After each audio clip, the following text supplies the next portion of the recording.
Ka Koa Pau. This is Kai Opua Fife with the Koani Foundation, bringing you another segment of Voices of Truth, one-on-one with Hawaii's future.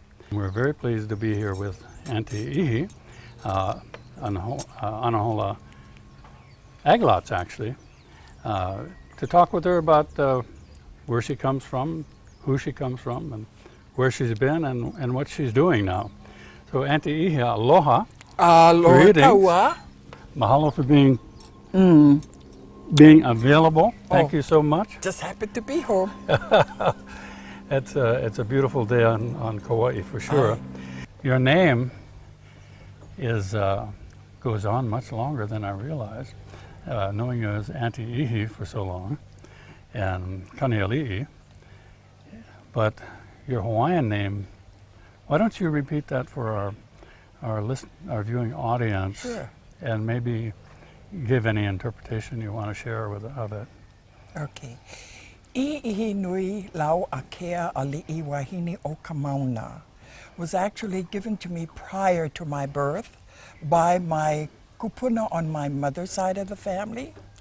And its translation is woman of status, protector of the realm. Lawai o Makana was given to me by my tutu lady, my father's side, after I was born.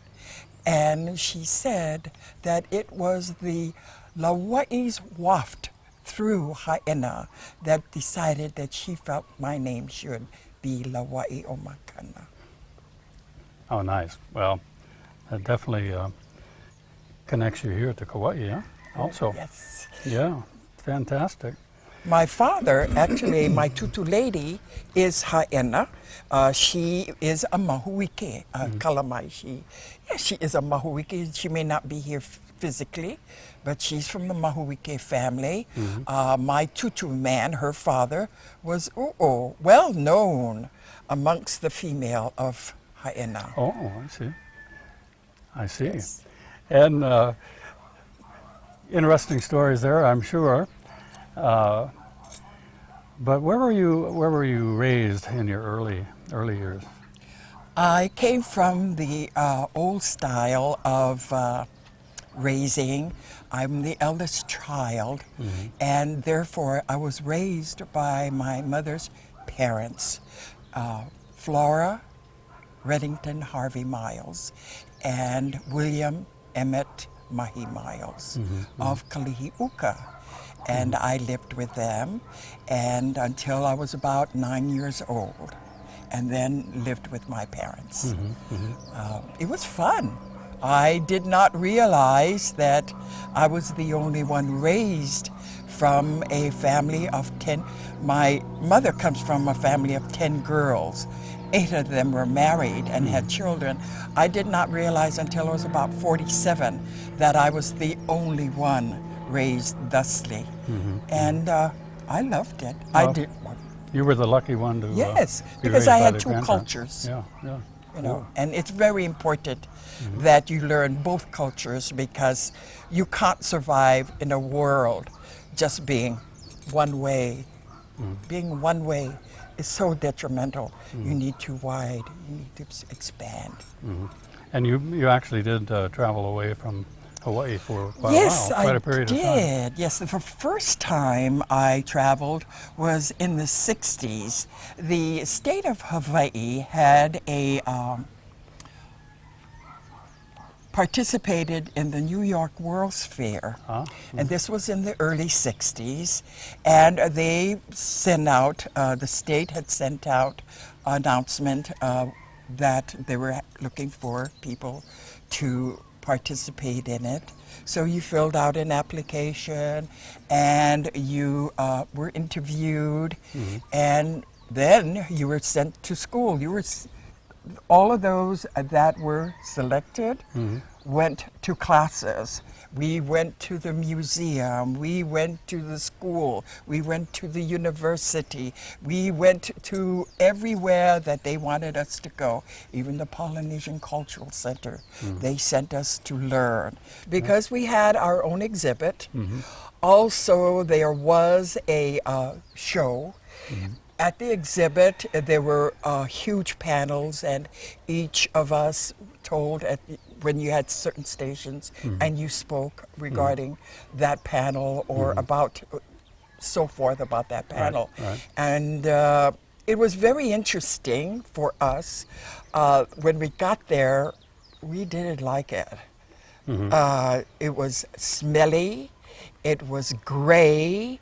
There were no trees, nothing green, nothing happy. It was a very depressing place. We're talking about New York City? Yes. Oh. You have to realize that the time we got there is what I realize now is called the breakup.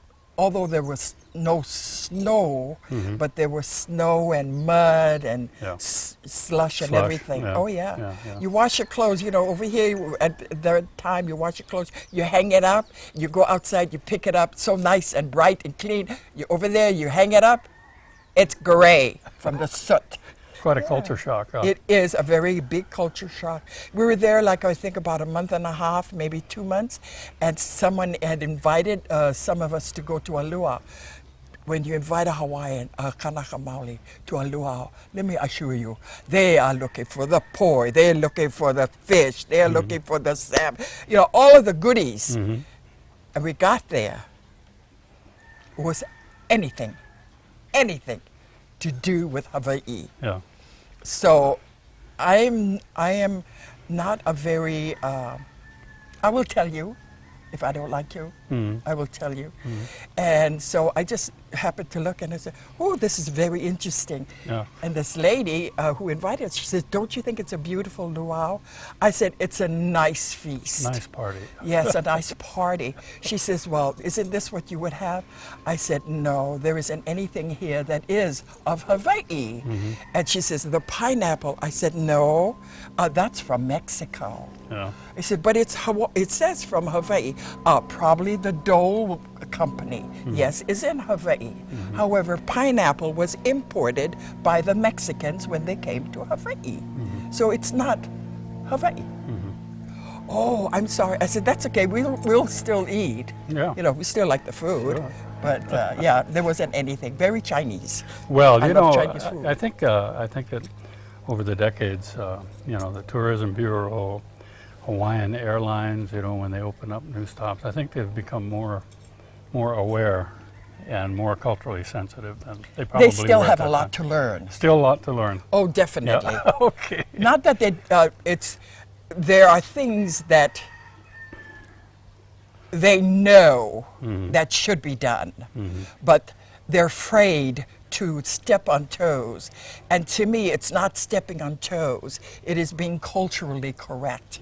And we of Hawaii have to be very cognizant of the way people use our culture and the way they speak of our culture and the way they process it to their way of thinking. Well, there's a Hollywood aspect of the Oh, perception please. of Hawaii. That was the first question someone asked me in New York. What side do you wear the flower? Isn't it on the left side because that's where your heart? I looked at them and I said, oh, sweetie, that is such a nice idea. However, we wear it everywhere. And when I say everywhere, we do. But you managed to actually, I guess over a period of time, assimilate enough on the U.S. continent to actually endure it for several decades. I remember bumping into you at the Las Vegas Hawaiian Civic Club convention years ago. Yeah. And you were doing books, Yes. as I recall. Oh, yes. Actually, how it got started was when the Hokulea came to Hawaii, to California, to the continent. The West Coast. Yeah, and what occurred was that my husband and I belong, Alan Kalanoe and I belong to the Ainahau California Hawaiian Civic Club. And so we were asked, as many of the clubs of Hawaii were asked that were on the continent, to kokua because we had to do it protocol. There was protocol to do. You had to go from docking areas, wherever the hokulea was going to dock, Right. we had to ask permission of the indigenous people. Of that area. Yes, and so they had from Seattle all the way down to Long Beach where we were. And then also what occurred was that there was also a festival that they had at Long Beach when the hokulea landed. And it was gorgeous. It was gorgeous. Oh, hearing the drums, hearing the chant, seeing, I didn't even know that there was such a thing as a Chumash Indian. All you hear is about the Cheyenne, the Right. Apache, the Comanche, and all of this. But a Chumash Indian, wow, great. And met them, and they were there to welcome our people, and the hokulea came in. It was just gorgeous. My nephew was going to go on the hokulea from Los Angeles to San Diego, Ryan Kaneali'i, and then, as we said, we had a festival. Well, Native Books and Beautiful Things Right. had a booth there, and they were going to just stay for a little while. Right. And so they asked if Aina Hao would take it over. Aina Hao said, yeah, we'll do it. We'll take it over. But when the whole thing got over, Aina Hao just, it was a little bit too much to handle. Right. So my husband and I volunteered to do it. And we were also at that time taking Olelo from Auntie Mary Kalama, who in the interim had Wahala died. And so then they asked, could we take it? And she gave the name Emawana Ka Olelo Hawaii. And it means, in her perspective, it meant the language of Hawaii perseveres. And so that's the company we went under, and we traveled inner and interstate as far as Alaska, as near as California, of course, where we resided. But we went up to Seattle, Oregon, and down to Arizona, and of course in California. And it was a wonderful, wonderful thing to have, to sell those books, to give information. Like, for instance, we used, a young couple would come in and say, oh, we are expecting our child, and we would like to name our child. Do you have a name book, a Hawaiian name book? And I looked at them and I went, a Hawaiian name book? Why would you go to a Hawaiian name book? A Hawaiian name book is somebody's mana'o, not yours. Not what you feel, not what you know. You're asking somebody, you're using somebody else's brain. I said, it should come from your own. So this person, one of the times they said, oh, but, we still want a Hawaiian name. So I said, okay. When are you due? She says, oh, she had now already. I said, she said, yeah. She says, I still kind of heavy. I said, that's fine. I said, you're not the only one. I said, I gave birth many years ago. So she turned around and I said, so what is the circumstance? Tell me the circumstance. And so they said that they both had been married. They had been married for about 13 years. And this thing about having a child was very, heavy on them. To the point that it was splitting them up. And as the Lord does it, He does it in His own time. She became hapai. During her whole pregnancy, it was awful, she says. It was in and out, up and down. And he was going through a problem too. Anyhow, when she finally went to the hospital, hours of pain, and finally the baby was born. And he was there. And when baby come out, I said, what was the first thing you said when you saw baby? And he said, here is our gift from God. I said, there's your baby's name. And he says, my baby's name? I said, you said it. You said when baby came out, our gift from God. I said, all you do, you look for kupuna that translate, or you go call home. I said, there's no reason why you cannot call home. Sure, I said, there's Olelo at University of Hawaii. There's, the Bishop Museum. Talk to the kupuna. I said, you have kupuna. If not, find somebody who has kupuna. I said, have them translate. That is how you get a Hawaiian word. Oh, I didn't know.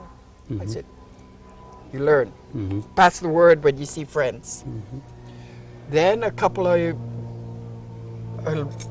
times later, this little girl comes in, and she says, I'd like to, do you have my name in Hawaiian? I said, I have no idea. What is your name? And she said, Vanessa. I said, now, in Hebrew, Vanessa means butterfly.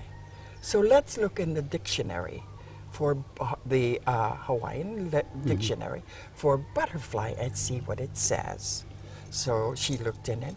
Says, she says, puleo. It's pulelewa. Pulelewa. I said, oh, that is pretty. I said, that's right. She says, can anybody have their name in Hawaiian? She says, they have it on bottles and on cups and stuff. I said, dear, all names begin in Hebrew or Greek. Get the translation in the name into English, and you open the dictionary. It could be Hawaiian, it could be Filipino, whatever. That's how you get your name. But that was the best part, talking to people. But the one that I really had fun was with the Princess Pauahi Bishop suit in the U.S. I was in San Francisco, and my husband was doing another festival, and so this friend of mine came, and she always kukua. And so we were sitting there, and then people were coming, and San Francisco is the best place to sell books. The people, the children. I always made sure my exhibit, the kids, was out there because the kids come, draw the parents in. People were coming in. Auntie, what is this I hear about the government and suing the Pauahi estate, and how can they do that, and how can they say it's racial? Please explain to us. So I started to, and then my friend comes over, Dee Dee. She says, Auntie, get out.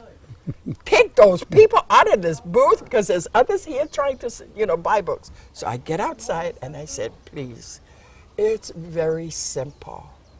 There are people that are saying that Princess Pauahi Bishop's will is prejudice. But you have to realize who these people are that are suing. And if you stop and you read it, it does not say Hawaiian. It says preferable. But if you look at the suit, they're not using that term preferable. So that is why I said, that is the only issue. They're trying to take it away because it's a multi-million-dollar estate. So I said, but you know what's happening here? He said, then some of them said, yes, there's going to be a march. He says, Auntie, you coming? I said, I cannot be up here. He says, I have another one down in San Diego. He said, we're going to march. I said, please do. March. All from California. And they did march. And I'm very happy that they did. Well, Butch Kekahu from the Kiwani Foundation, who was here in Anahola, he and his family, his mother, before they died, passed away.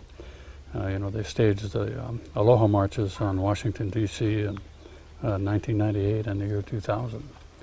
And so there were a lot of people from Kauai and across, Hawaiians across the United States who showed up and did those two marches, and then he also Butch staged Tea Party, T.I. Tea Party really? in Boston Harbor, which Oh, is essentially wow. same Yes, thing I had heard about that. Yeah, and so that's some of the history of the Kiwani Foundation that we've participated in some of those how things. neat. We were at we had some representatives at the most recent Association of Hawaiian Civic Clubs Oh, the gathering one in D.C.? which I know you went to. Oh, please. Did I go to? I fought for it. Yeah. Because, see, well, we're having convention this year here in Kauai. Right. It's every 5 years. We change. Right. So this year is Kauai. Last year it was on the continent. Right. It is not the mainland. It is the Homeland, continent. yeah. No, Yeah. it is a continent. The reason why we are not we are in actuality not a state. Please be serious. According to their constitution, we have to be part of the continent. Until America can show me a road from Hawaii and I can get into my van and drive to the continent, then I will say, yes, it is the United States, but there is none. Okay. Another thing, according to their constitution, 50% of the citizenry had to sign for annexation. They had taken over they had taken a census prior to the signing of approval of annexation. There were 327,000 people here in Hawaii. When they had the vote, 19% voted for. I don't know if you know what the ku'e is. Ku'e are books that were set out during that time. The petitions, The petitioners by Mrs. Navahio Kalani Opu'u and Mrs. Campbell. Now, they went from island to island explaining to our people about the ku'e and about the annexation, what it entailed. Now you're saying, oh, okay, it was the Hawaiians. Darling, in D.C., on the Washington Mall, they had a huge exhibit of the ku'e. There were people in there. There was a couple from Germany. And the granddaughter or whatever was looking for the grandfather's name because it knew that was in Hawaii. On Oahu, the husband found the grandfather's name on Maui. He signed it. Yeah. So I can tell you that it wasn't all those of Kanaka Maoli. There were people here from Africa, from Asia, from the Middle East, from northern, southern America. So, well, the Hawaiian Kingdom had members, within the Kingdom of Hawaii, who were from elsewhere, and they were, they were subjects of the Hawaiian Kingdom. And as far as the annexation, that's an internal instrument within the United States. Our relationship in the world is international. Hawaii is a freestanding nation. But I wish we had more time to talk. We're just about winding up this segment. But I say mahalo nui. Many thank you for being here. I enjoyed it. I think we could go on for hours and hours because we're just hitting the high spots. Yeah. But we'd like to thank you, Auntie Ihi, and we'd like to thank those of you who are watching out in there in TV land or on YouTube or wherever. And thank you for tuning into Voices of Truth, one-on-one with Hawaii's Future. This is Kai Opua 5 for the Kiwani Foundation. Mahalo.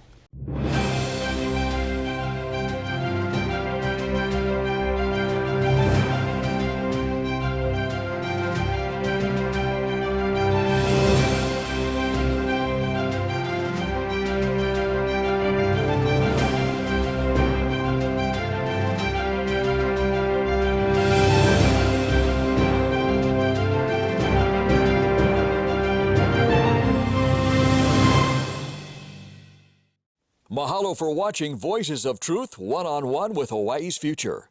Watch us on the web 24/7 at voicesoftruth.tv.com.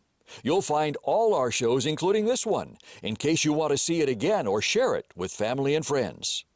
Also view our weekly video commentaries at freehawaiitv.com.